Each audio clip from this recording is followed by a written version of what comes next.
2, 3. Assalamualaikum warahmatullahi wabarakatuh. Perkenalkan, saya dari kelompok 9 yang ingin mempresentasikan makalah tentang perkembangan peradaban Islam masa reformasi. Di samping saya ada Saniyatun Kamila dengan NIM 21030161110. yang saya sendiri, Sanatullah Omar, dengan NIM 21030161133. Oke, kita akan melanjutkan ke materi pertama, yaitu pendahuluan yang akan disampaikan oleh Mbak Kamila. Baik, langsung saja dari pendahuluan perkembangan peradaban Islam pada masa reformasi. Islam adalah agama rahmatan lil alamin yang menjadi rahmat bagi seluruh alam. Ajarannya bersifat penyeluruh dan terpadu yang mengatur seluruh aspek manusia, baik urusan keduniaan ataupun keakhiratan. Ajaran yang dibawakan senantiasa sesuai dengan perkembangan zaman. Kemunculan dan perkembangan Islam menimbulkan transformasi melalui pergantian agama, karena Islam selain menekankan keimanan yang benar, juga mementingkan tingkah laku dan pengalaman yang baik yang diwujudkan dalam berbagai aspek kehidupan. Tercatat dalam sejarah bahwa Islam masuk ke Indonesia pada abad ke-1 Hijriah atau abad ke-7 Masehi dan semakin meluas pada abad ke-13 Masehi. Keberhasilan Islam menembus dan mempengaruhi kehidupan masyarakat Indonesia serta menjadikan dirinya sebagai agama utama di bangsa ini. Keberhasilan Islam menyebar dan menyusup ke tengah-tengah masyarakat Indonesia pada awalnya belum didukung dengan adanya organisasi atau metode dakwah yang efektif seperti sekarang ini. Nah, memasuki era reformasi atau turunnya Soeharto dari kursi kepresidenan, muncul organisasi-organisasi Islam yang radikal dan fundamental, menandakan bahwa Islam di Indonesia semakin berkembang. Namun, di sisi lain juga, perkembangan itu disertai dengan kemunduran karena Islam yang sering diidentikan dengan terorisme. Nah, di era reformasi ini, partai Islam banyak bermunculan. Nah, merupakan bukti bahwa Islam semakin berkembang di Indonesia. Metode penelitian.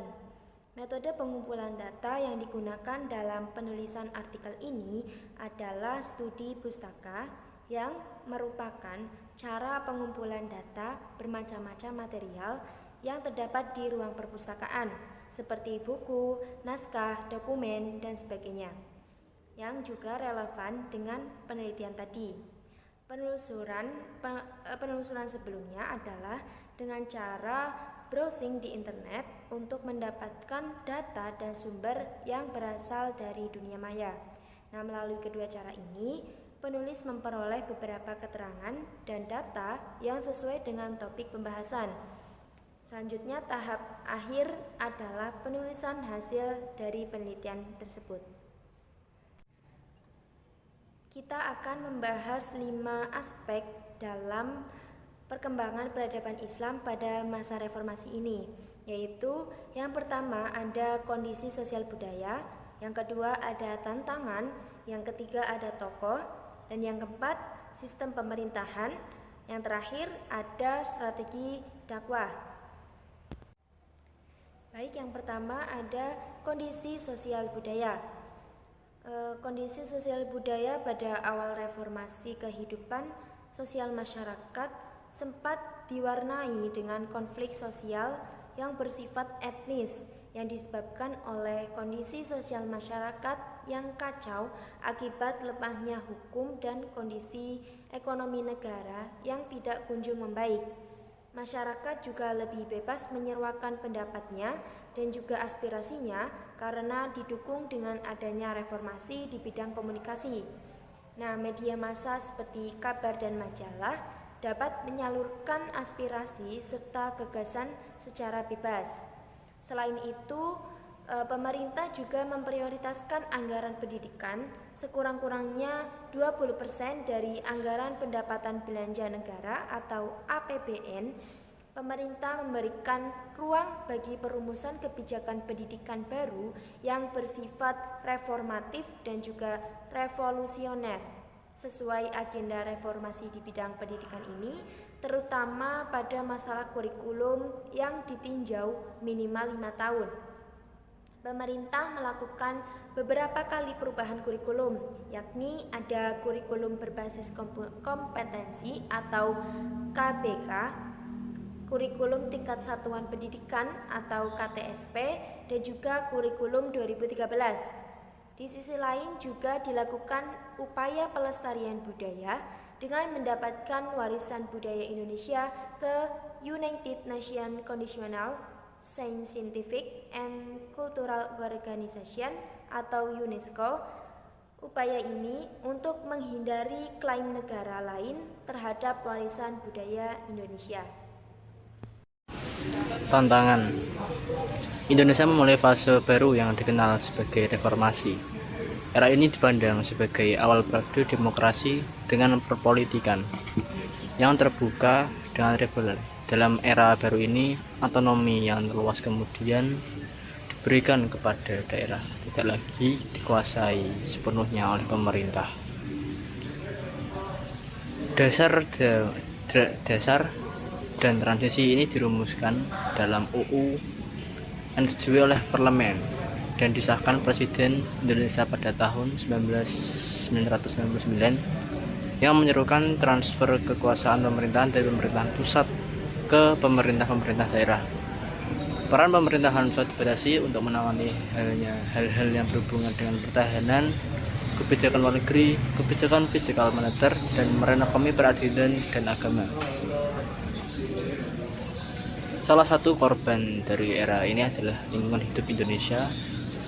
Izin-izin penerbangan dan pertambangan dalam skala besar diberikan oleh otoritas lokal, terutama di pulau-pulau yang kaya sumber daya alamnya seperti Sumatera, Kalimantan, dan Papua.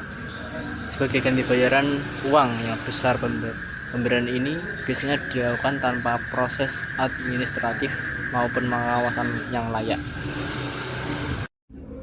Tokoh di perkembangan peradaban pada masa reformasi, yaitu ada beberapa tokoh yang ikut bukan andil, tapi yaitu adalah tokoh yang dalam masa reformasi, yaitu yang pertama adalah pemerintahan pada masa Bahrudin Yusuf Habibie, yaitu mulainya kebebasan pers, pendirian izin partai-partai politik dan serikat-serikat baru, pembebasan tahanan politik, pembatasan masa jabatan presiden menjadi 2 periode 5 tahun, desentralisasi kekuasaan daerah. Terus selanjutnya yaitu adalah tokoh pemerintahan pada masa Abdurrahman Wahid, pelopor dari pengakuan agama Konghucu sebagai agama yang diakui Indonesia, membuka jalan untuk perdamaian di Aceh. Pengusulan Top MPRS nomor 25 tahun 1966 tentang pelanggaran PKI. Pergantian nama Irian Jaya menjadi Papua, pembentukan Dewan Ekonomi Nasional, dan masih banyak lagi prestasi-prestasi dari Abdurrahman Wahid ini pada masa reformasi. Sistem pemerintahan sendiri yaitu terdiri dari 3, yaitu demokrasi, manajemen, dan kebijakan otonomi daerah. Yang pertama yaitu manajemen, secara singkat adalah POAC. Manajemen dapat dipandang sebagai sistem, bisa juga dianggap subsistem dari sistem yang di atasnya, atau sebagai sistem dari suprasistem yang lebih besar. Manajemen berlangsung dalam wadah organisasi, dan inti dari manajemen adalah kepemimpinan. Demokrasi Indonesia termasuk non-reguler. Setiap negara mempunyai akar demokrasi yang khas yang berbeda, dipengaruhi sejarah, perkembangan, dan budaya masing-masing. Jadi tidak harus sama di seluruh dunia. Pelaksanaan demokrasi juga menuntut kedewasaan dalam mencerna demokrasi. Demokrasi itu sarana bukan tujuan. Tujuannya adalah keamanan dan kesejahteraan. Selanjutnya yaitu kebijakan otonomi daerah. Sejalan dengan era reformasi yang bercirikan demokratisasi. Yang semula pembagian kekuasaan pemerintah pusat dan daerah juga diperbaiki. Acuannya adalah Undang-Undang Nomor 22 Tahun 1999 yang tentang pemerintahan daerah, atau yang bisa disebut kebijakan otonomi daerah. Pembahasan terakhir yaitu adalah strategi dakwah. Strategi dakwah Islam di Indonesia memasuki era reformasi mengalami perkembangan pesat dan dibuktikan dengan jumlah penduduk muslim yang mencapai 88%. Salah satu ciri agama dakwah adalah tertanamnya rasa moral yang tinggi di kalangan pemeluknya untuk menyebarkan dan memperkembangkan agamanya sebagai kewajiban luhur yang diyakini akan mendatangkan ganjaran pahala. Kegiatan dakwah baik dalam arti verbal bilisan al-maqal maupun dalam arti praktis bilisan al-hal merupakan rutinitas umat. Dakwah yang sering diartikan sekedar ceramah dalam arti sempit, minimal sekali. Kegiatan dalam bentuk majelis-majelis taklim, khutbah-khutbah, kegiatan memperingati hari-hari besar Islam, pengajian-pengajian agama pada momen-momen tertentu seperti kematian, perkawinan, akikah, hajatan, haji, naik rumah baru, dan semisalnya. Dalam skala yang lebih luas, kegiatan dakwah secara intens dilakukan berlembaga-lembaga sosial keagamaan dari yang bertaraf internasional, regional, nasional, sampai kepada tingkat lokal. Lembaga pendidikan yang berlabel Islam dari tingkat paling rendah sampai ke pendidikan tinggi juga aktif melakukan kegiatan dakwah yang menjadi kendala dan sekaligus salah satu fenomena yang menarik di Indonesia di era reformasi kini adalah munculnya dai-dai atau mubalik-mubalik yang tidak memiliki latar belakang pendidikan agama secara formal, termasuk artis yang menjadi dai dadakan. Sekian, terima kasih dari kelompok 9 tentang perkembangan peradaban Islam masa reformasi yang sudah dibacakan oleh kita berdua dari awal sampai akhir. Semoga bermanfaat. Akhirul kalam. Wassalamualaikum warahmatullahi wabarakatuh.